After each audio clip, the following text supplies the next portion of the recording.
Hey guys, it's Wonder from the Wonder of Nature, and I have a couple unboxings for you today. So I do have Crystal Visions that I just received in the mail today. I have the Green Witch Tarot that I purchased from Books A Million yesterday. And then, so I've already opened this one and kind of looked at it, but I wanted to give like a little walkthrough with you. It's Messages from Your Animal Spirit Guides Oracle Cards by Stephen D. Farmer, illustrations by B. Sturgis. Okay, so we'll start off with this deck. I will say, so this is the guidebook. It is, like a little, and you get about like 2 pages worth of each for each card. This is the backing, little crane. So I do, I like it, but one thing that I didn't like is it does not have wolf in it. It does have a lot of animals that you might not necessarily see in an animal like oracle deck, but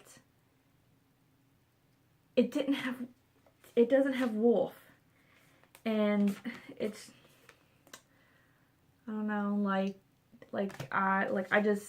need me some wolf, right? Like, I work a lot with like the wolf energy, and yeah, it's one of my animals. Like there's octopus. So that's this deck. I do like it. I don't like that it doesn't have wolf in it, but it does seem like a pretty cute deck. I did do a little draw with it last night. I just asked, what animal energy do I need, to bring into my life right now? And I drew the spider. Okay. And it says, trust the creative spark you're feeling and express it through writing stories that inspire and enlighten. So that's a cute little message, right? So I do like that. We'll see how I feel once I work with it more. Once I see the tone of the cards and things like that. So okay, so we'll put them away. So that was Messages from Your Animal Spirit Guides Oracle cards. Okay. I keep shaking you guys a little bit. Okay. So next, let's do Crystal Visions. So I have seen this deck, a few people have it. They really like it. I've seen a few of the cards, and it's just, and the other day I saw it, and I just thought, I was like, okay, now's the time, let's do it. So,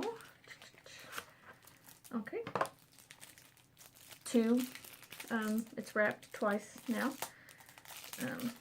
which I've never really understood. If you wrap the actual box itself, I don't know why you need to wrap the actual cards too. And of course, I don't have, oh my gosh, there we go. Okay, so, ooh, I like the backing.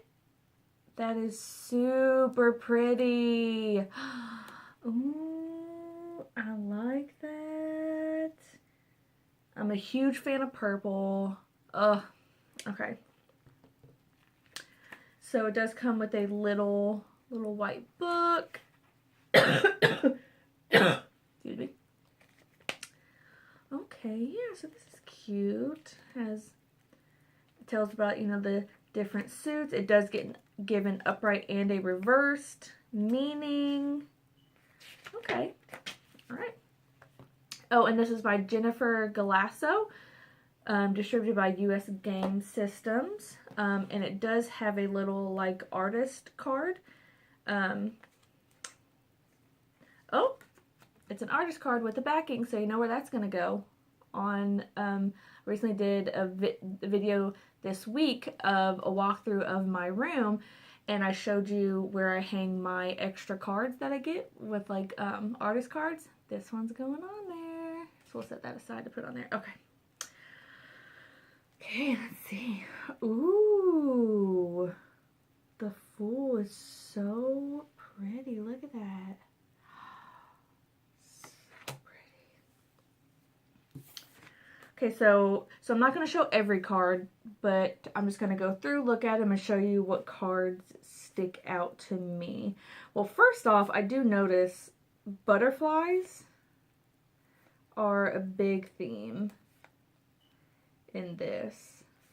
Butterflies are like the winged creatures. Ooh. Oh, I like the lovers. That's cute. I like that. Ooh. Ooh, the chariot is... She's a badass.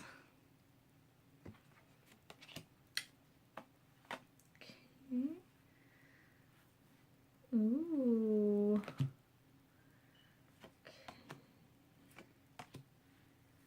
Ooh, Death is so pretty. Look at that. That is so pretty. I love that feeling of, you know, it's a very much like a peaceful transition, a peaceful moving on. He's there just like watching over her as she's almost like transformed into like butterflies and like moving towards the light. Oh, I like that. Ooh, okay. The Devil. I like this. Yeah. It's almost like she's Eve and she's eating the apples and there's a little like little satyr or are those pomegranates? Are those pomegranates? Those might be pomegranates. I like that though. It's nice. And ooh, we all know what card I'm looking at. The Moon. I really like that card. That's so pretty. With her two little wolves. Love it. Ooh. Okay, so she has an extra card in here. The Unknown card. Okay, I didn't know that. Okay, it was right after the World. Let's read about what she says about the Unknown card. Let's see. The Unknown card. The Crystal Visions deck includes one unknown card which represents an answer that's not yet meant to be revealed. It can signify something from the past that one may not fully understand or something that will happen soon. Wherever the unknown card falls within a spread will indicate what area still needs to unfold and that further steps need to be taken in order to clarify the bigger picture. Huh. The figure in the card beckons the querent to take a look into her crystal ball. However, the image in the ball is cloudy and unclear. With time, patience, and introspection, the picture will soon be revealed. I like that idea. Oh, I very much like that, yeah. Okay. Okay, then we got the cups. Ooh. Yeah, the Page of Cups is the, on the front cover of the book, or of the box. Oh, okay. Ooh, so Seven of Cups is always one of my favorite cards. I like this one. That's cute. She's riding a dragon, and the dragon is holding a few cups, and then like a fairy is like offering her one, and there, oh, a rainbow shooting out of another one. Oh, that's so cool.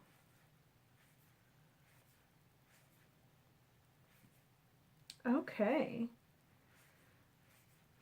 All right. So first impressions, I like the feel of this deck. I like the cardstock is not too bad. It's you know, it's kind of flimsy, but it's not too flimsy. Yeah, I like it. I love the back. So we'll see. We'll see what I get from it. Yeah. Okay. So that was Crystal Visions Tarot by Jennifer Galasso. So we'll put it back in the little tuck box, which it probably won't stay in the tuck box. I have quite a few tarot bags made, and I generally put the decks that come in tuck boxes, I generally put them in little bags I make, and then I just like flatten the box and keep it elsewhere. All right, so next, the Green Witch Tarot. Whoa. All right, so good thing about having nails, it's very easy to open things.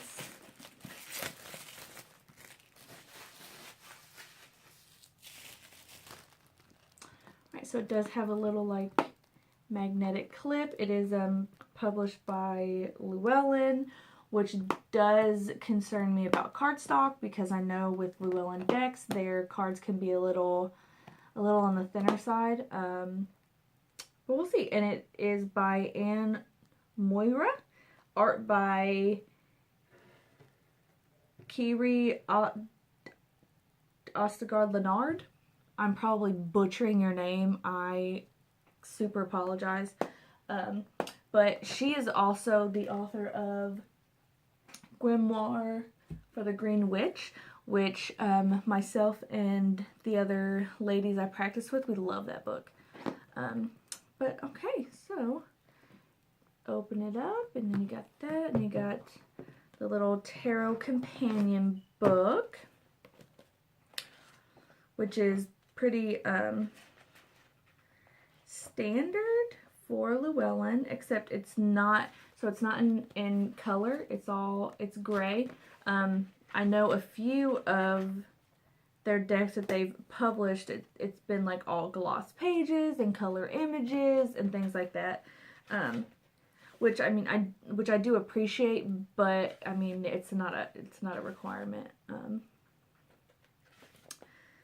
But yeah, let's see. And so she has changed the names of the major arcana. Like the Fool is the Green Man. The Magician is the Witch. Okay, yeah. Okay, so let's see what else. Oh, she has like a little section on reverse cards, on reading with it. She says to ground and center first. You know how if you listen to my podcast with my friend Salt, you know she's a big supporter of ground, center, and shield. So she would very much appreciate that. Alright, so that's a little companion book, and then the cards themselves are of course in a little tuck box little thing, and they are as well wrapped in plastic. Ooh, I like the backings. That's cute. Alright, so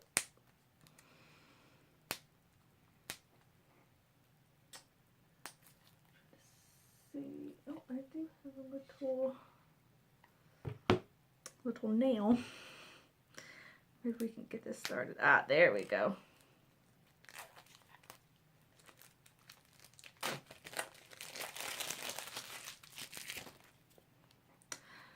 Okay.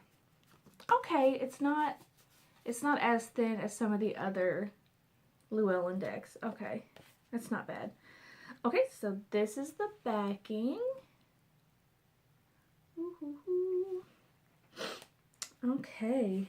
Oh, I like that it's borderless. I do really appreciate that. This is the Green Man, or otherwise known as the Fool. the witch.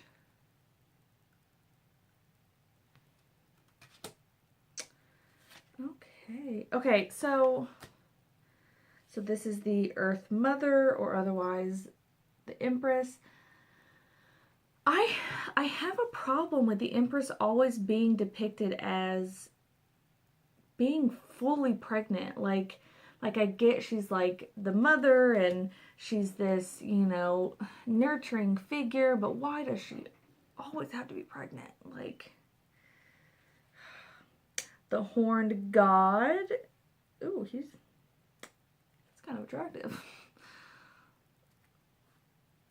Look at that there.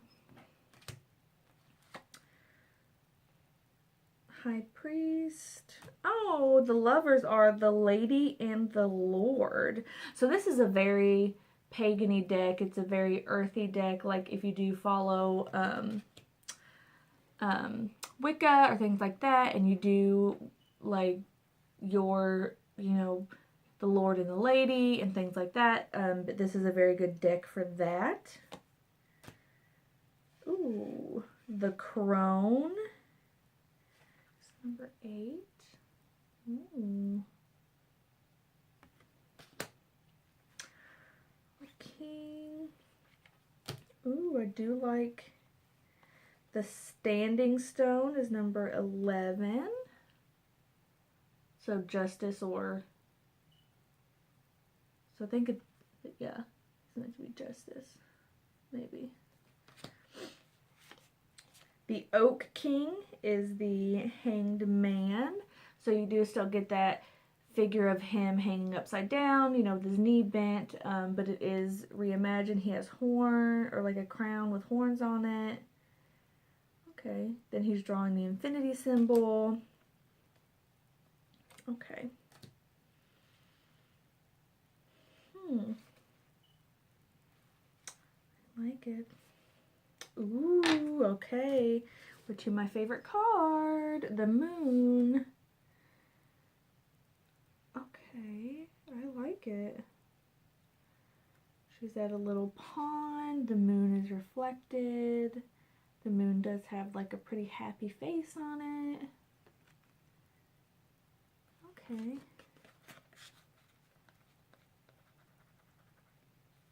I like it.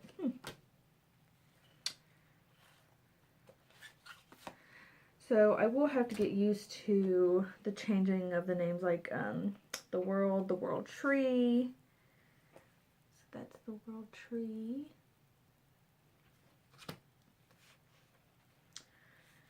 But I like it, yeah. Ooh, I like this 5 of Pentacles.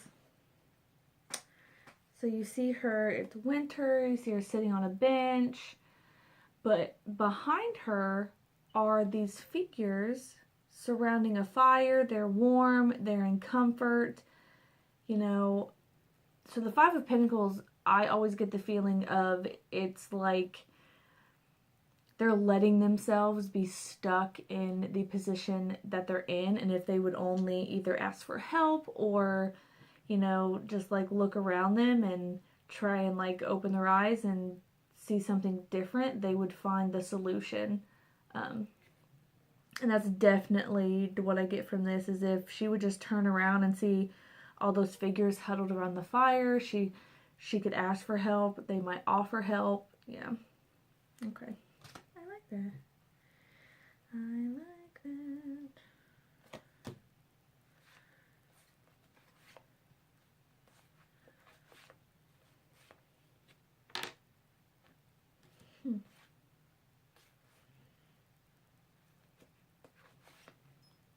Okay. Let's continue to go through this. Ooh. Oh, okay. So swords looks like they are Athames, is what they're named in here. Oh, look at the little ace of Athames. Look at the little mouse, little field mouse trying to reach. Oh, that's so cute. 2 of Athames. Okay, it's not your typical Two of Swords or things like that. Huh.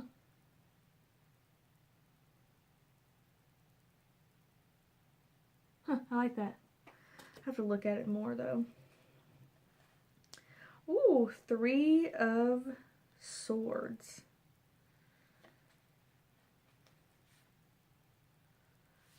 Huh. Three of Swords.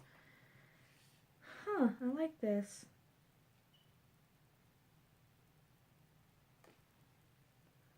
She has obviously went to like market, she has food, she's coming home, but if you notice the like window is boarded up, the door is left open. Huh. There's the three Athames are surrounding the door. There's a lot of conflicting things in this card. Huh. I like it. Okay. Ooh, Eight of Athames.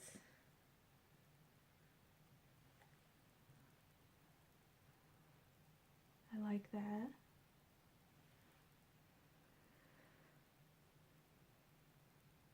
I do like where they're not as surrounding her. It's like they're almost completely, they're like lower in the ground.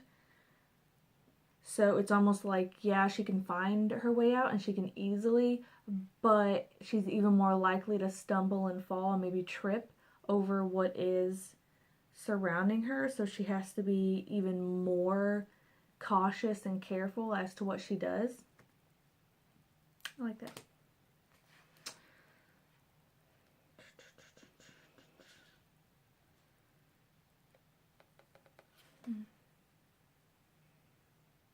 Ooh, I like Page of Athames. Ooh, that is pretty. I like that. Ooh, Queen of Swords. So y'all know I do work with the Morgan, so the Queen of Swords is like, you know, a big card for me. But I like this portrayal of her. Because, you know, with every aspect or every, you know, thing that you're looking at, there are two sides, you know. Oh, there's a little bird at the window. Okay.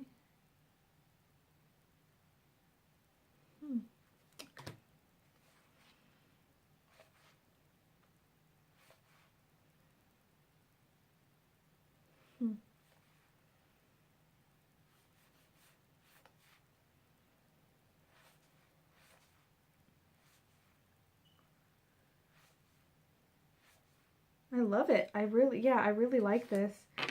Here's the 10 of Wands. So she's carrying, you know, the burden. She's following that trail up to the top. I like it.